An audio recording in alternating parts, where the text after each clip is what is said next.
Section 1. You will hear a conversation between a man and a saleswoman. First, you have some time to look at questions 1 to 10.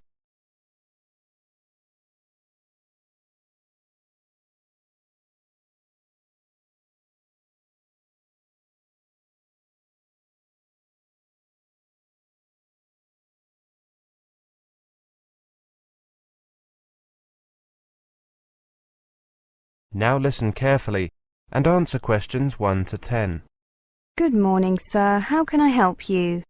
I'd like to rent a car, please. Certainly. What kind of car were you thinking of? Oh, a small or medium-sized one.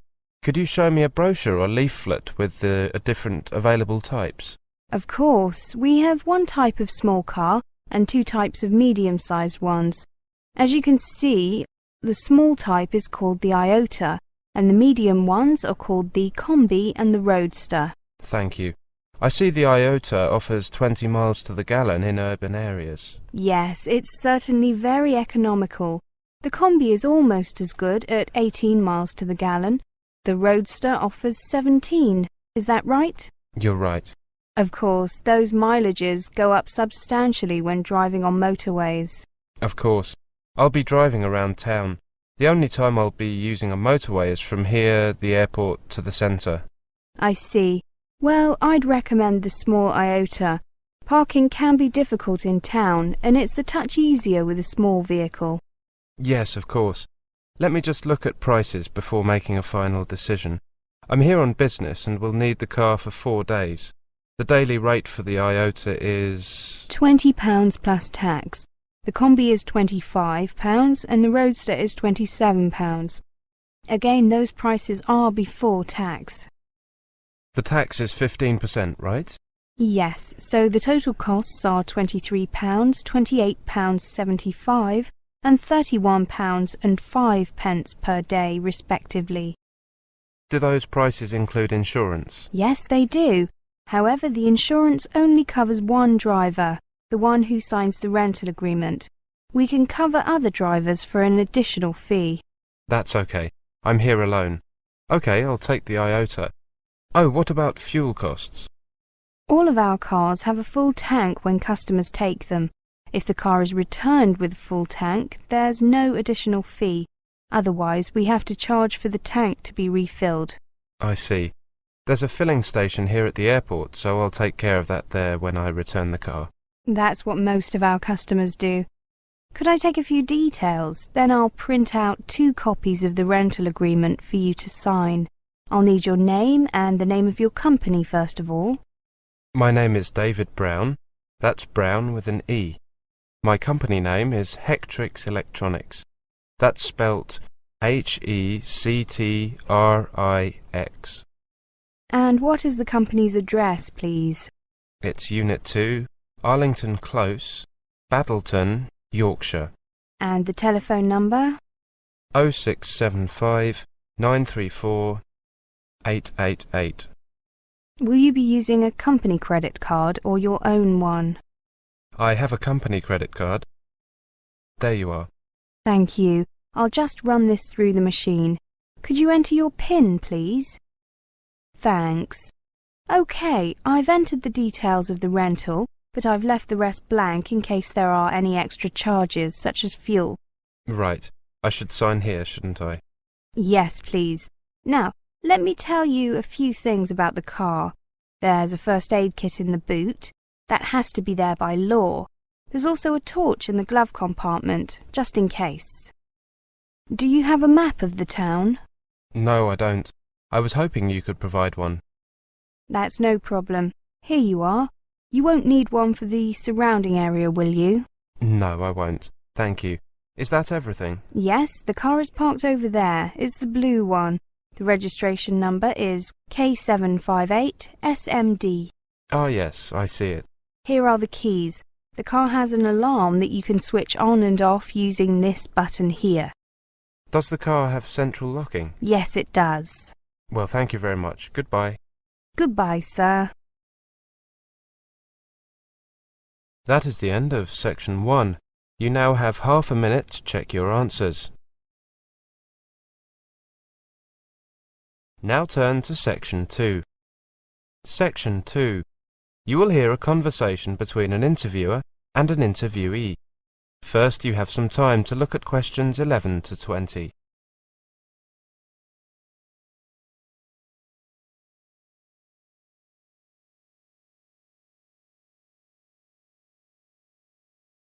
Now listen carefully and answer questions 11 to 20.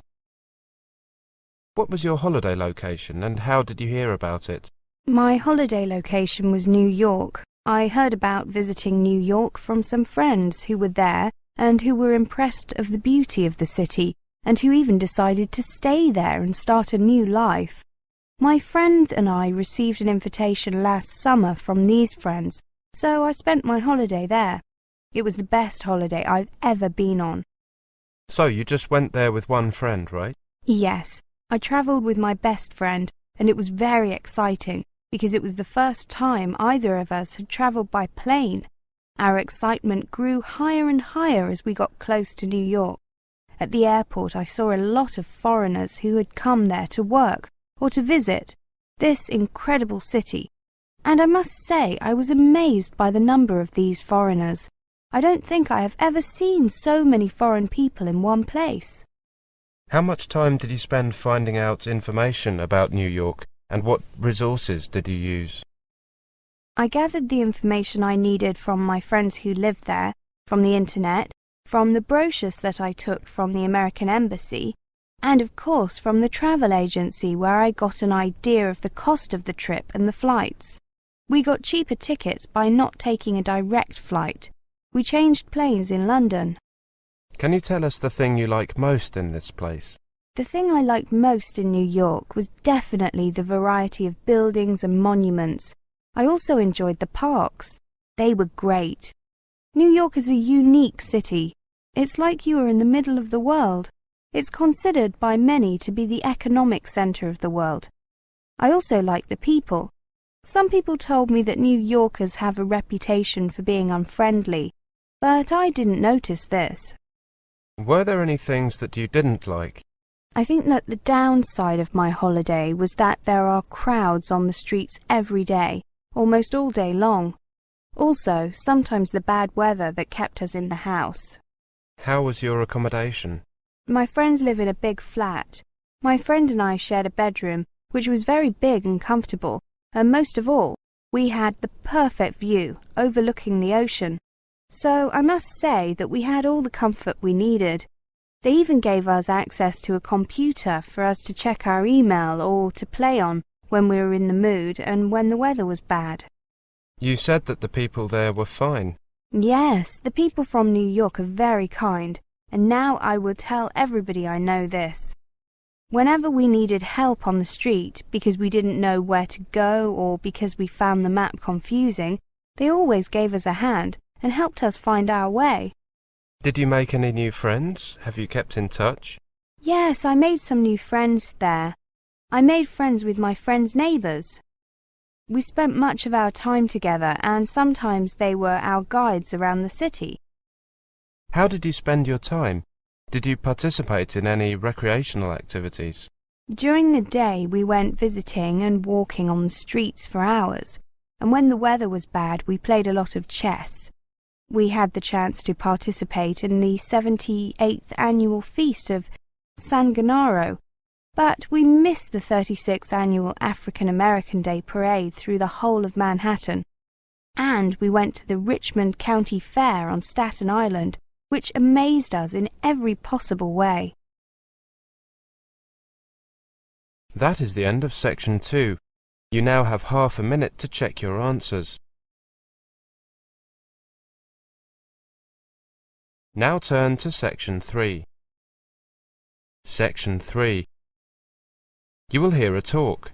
First, you have some time to look at questions 21 to 30.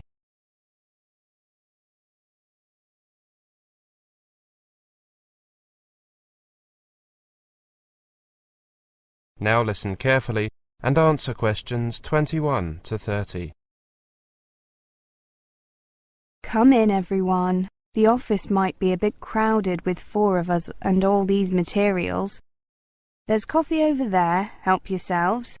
Now, we're here to discuss 3 types of learners: kinesthetic, visual, and auditory, and how we can teach each type. I gave each of you one of them to consider. Jack, can we look at yours first, please? You were assigned to kinesthetic learners, weren't you? Yes, I was. The first idea I had was using gestures, particularly finger gestures. Teachers can use them to emphasize stress on certain syllables. They can also use their fingers to write words in the air, spelling out the letters. The second thing is that the teacher can use the board.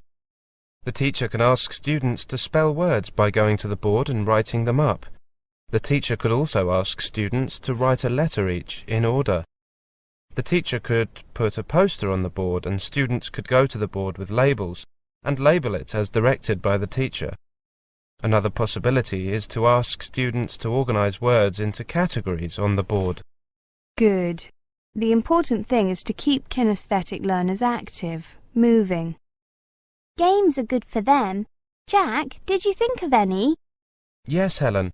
I thought of a couple. One is like charades. Divide the students into 2 or 3 teams. Give the students on one team some words and ask them to act them out. For example, if the word is cold, a student might shiver. The other teams have to guess the words. Good idea. Simple but effective. Well done. Tina? Well, I was asked to think about teaching visual learners. Flashcards are good in my opinion. The students can guess words from seeing part of the flashcard, which can be a word or a picture. Or the teacher can show students the flashcards very quickly. Maybe that's how flashcards got their name. Flashcards can also have different background colours depending on which part of speech they are. Noun, verb, adjective, adverb, etc. Students could also learn from their peers by highlighting words they don't know, in a text for example, then helping each other with unknown words. I know a good game for visual learners. Make a set of cards, half with words on and half with pictures. The cards are face down and students can turn over 2 at a time. If the word and picture match, they keep the cards. If they don't, they turn them face down again and the next student tries. Great idea.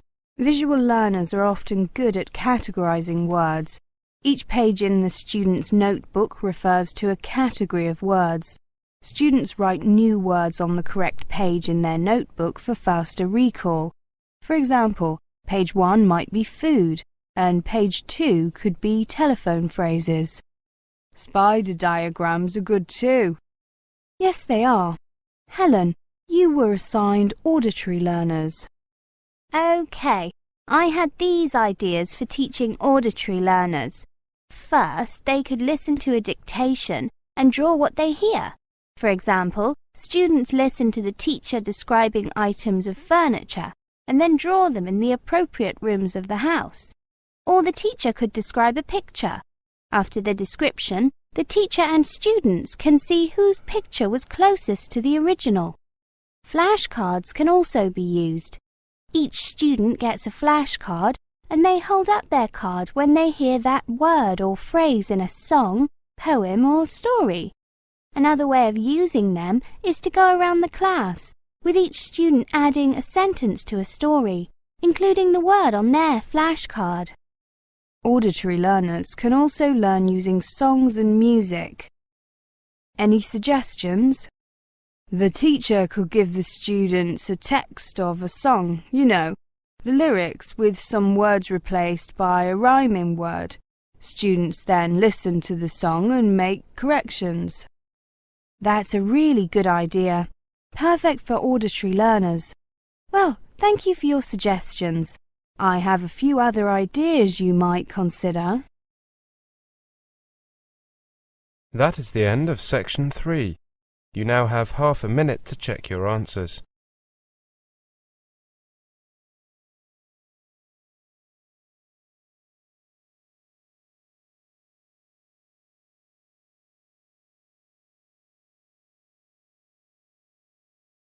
Now turn to section 4. Section 4. You will hear a lecture on note-taking. First, you have some time to look at questions 31 to 40. Now listen carefully and answer questions 31 to 40. Welcome to this class on note-taking. Let's take a look at the basics first of all. The first question we need to look at is, why take notes? The purpose of taking notes during a lecture is to help you to concentrate on what the speaker is saying and to provide you with a summary in note form so that you can write up your notes in full later. Also, it may be that the notes provided by the lecturer are not sufficient. The lecturer may add new information during the lecture, and your own notes will be needed to provide you with a complete record of the lecture. Taking your own notes will promote a deeper understanding of the content of the lecture. So, how do you take notes? The general principle in note-taking is to reduce the language by shortening words and sentences. The following advice will help you to take notes efficiently, leaving you free to listen to your lecturer. Remember that these notes are for you, and as such you can use any method you like, so long as it enables you to reproduce the ideas contained in the notes and show how these ideas connect to each other later. However, there are certain principles you should bear in mind, and certain conventions that are commonly used, which you may find useful. First of all, you must be able to determine what you need to write down. What is important to you? How do you know what is important and what is not? This is not an easy question to answer, but there are things you can look out for. The first piece of information you receive is the title of the lecture. This is perhaps the most important single piece of information of the whole lecture, so you should make sure that you write it down in full. Even better, find out what it is beforehand so that you can have time to think about what the lecture will be about. Secondly, listen for direct or indirect signals from the lecturer that tell you what is important. As a direct signal, for example, he or she may say, "This is important, write it down," or "Make sure you get this down," or he or she may make indirect signals such as pausing before saying something important, or saying it slowly, loudly, or with greater stress. Listen for repetition. When the lecturer repeats a point, go back to your first notes and add in any new details or information.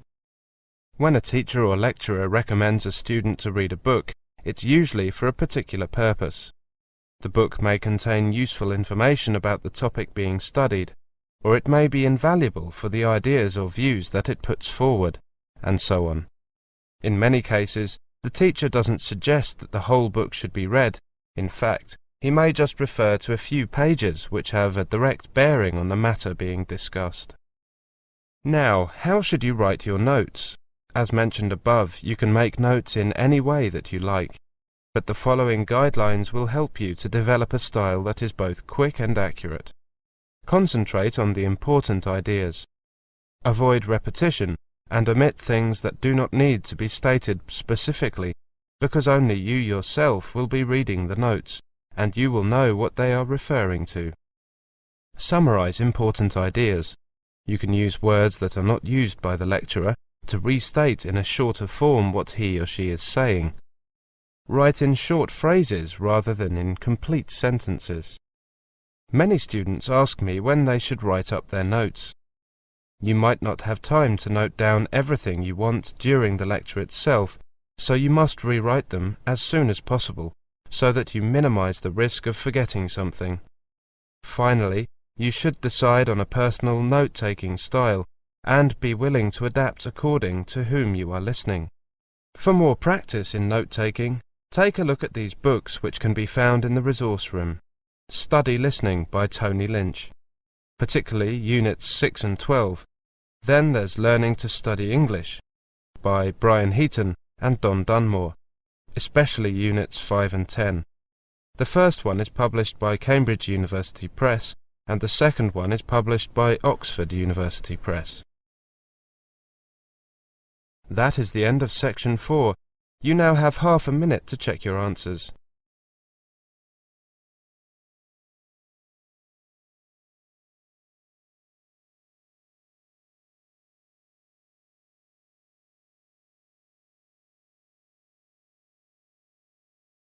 That is the end of the listening test, the Ielts test. You now have 10 minutes to transfer your answers to the listening answer sheet.